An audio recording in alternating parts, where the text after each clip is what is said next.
Lena Hartley stood in the marble lobby of Silvergate Bank, gripping a small brass key so tightly her knuckles had turned white. She hadn't slept in 3 days. Not really. The bus station benches didn't count. Neither did the park, where she'd curled up under her jacket, waiting for sunrise. Her jeans were stained, her shoes worn through the heels, and her hair hung in tangles around her face. She knew how she looked. She could feel the eyes on her the moment she stepped through those tall glass doors. A woman in a cream-colored suit pulled her purse closer as Lena walked past. An older man in a pressed shirt glanced up from his phone, his mouth tightening. No one said anything, but she heard it all the same. She didn't belong here. Not in this place where everything gleamed and every voice was polished smooth. But her grandfather's words played over and over in her mind like a song she couldn't forget. Don't lose this key, Lena. No matter what happens, you hold on to it. When the time comes, you'll know what to do. He'd said it 2 years ago, sitting in his cracked vinyl chair with his hands shaking around hers. And then he was gone. Cancer took him fast. After that came the eviction notice, then the empty fridge, then the streets. She had nothing left but the clothes on her back and the key on a chain around her neck. She walked up to the counter, her legs unsteady. The teller was a young woman with perfect makeup and a polite smile that didn't quite reach her eyes. Lena set the key on the counter between them. "My grandfather told me to bring this here," she said, quietly. Her voice cracked.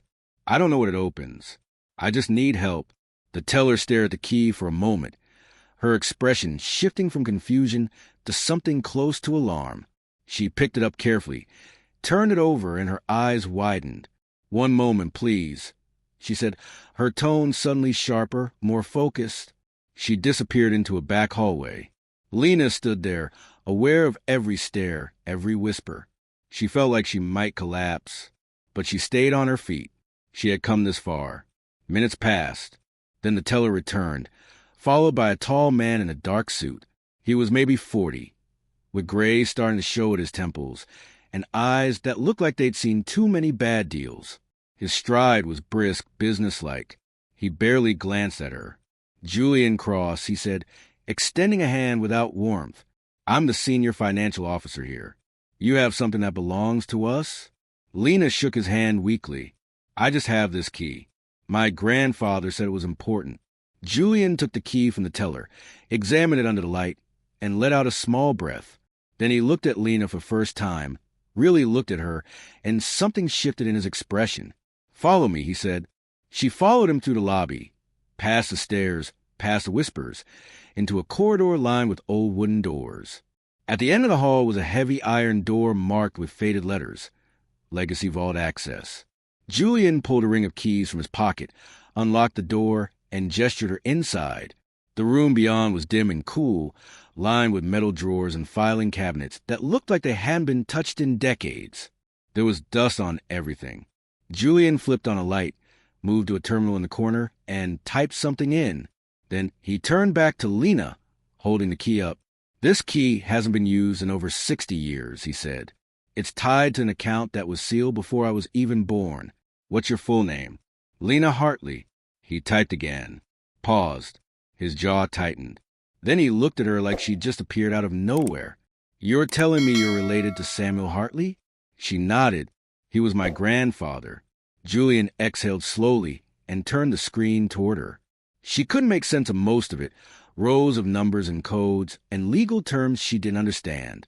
But one phrase stood out, written in bold at the top of the document. "Estate of Samuel Hartley, sole living heir, Lena Marie Hartley." "I don't understand," she whispered. Julian ran a hand through his hair, and for the first time since she'd met him, he looked genuinely shaken. "Your grandfather owned a mining company back in the 1950s. It went under during a market crash, and the assets were frozen. No one ever claimed them. The land was considered worthless for decades. But 6 months ago, a geological survey found rare earth minerals on that property. A lot of them. And according to this, you own it. All of it." Lena felt the floor tilt under her. She reached out, gripping the edge of a desk to steady herself. "That's not possible," she said. "I've been sleeping on benches. I haven't eaten a real meal in 2 days." Julian's expression softened, just a little. I know how this sounds, but I'm looking at legal documents that haven't been touched since before you were born. This account, this land, it's all in your name now, and it's worth more than most people see in a lifetime. Her vision blurred. Tears came before she could stop them, hot and sudden. She covered her face with her hands and just stood there, shaking. She didn't know if she was crying from relief or fear or disbelief, maybe all of it at once. The teller appeared in the doorway, her earlier coldness gone. She held out a bottle of water. Here, she said gently, take your time. Lena took it, drank, tried to breathe. Julian waited, patient now in a way he hadn't been before. When she finally looked up, her voice was barely a whisper. What'd I do? He pulled out a chair for her, and she sat down before her legs gave out. First, we verify everything, he said. Then we get you legal representation. You're going to need someone to help manage this. There are contracts, claims, people who will want a piece of what you have. But you don't have to do this alone. I'll make sure you're protected. She looked at him, searching his face for a lie, for some kind of trick. But all she saw was a man who suddenly understood he'd misjudged someone badly. Why are you helping me? She asked. Because I was ready to dismiss you the second I saw you, he said quietly. And that was wrong. You walked in here with nothing but trust in something your grandfather told you, and you were right to trust him. I'm not going to let you walk out of here unprepared. They spent the next hour going over documents, making calls, setting things in motion. Julian arranged for her to stay in a hotel that night, gave her an advance so she could eat, so she could rest. The teller, whose name turned out to be Claire, brought her a clean sweater from her car and helped her wash her face in the staff bathroom. Neither of them had to do any of it, but they did. When Lena finally stepped back out onto the street, the afternoon sun was low and golden, warming her face. She still had the key in her hand, but it felt different now, lighter. She thought about her grandfather, about the way he used to sit on the porch and tell her stories about the old days, about mistakes and second chances, and the things we leave behind for people we love. He hadn't left her money. Not really.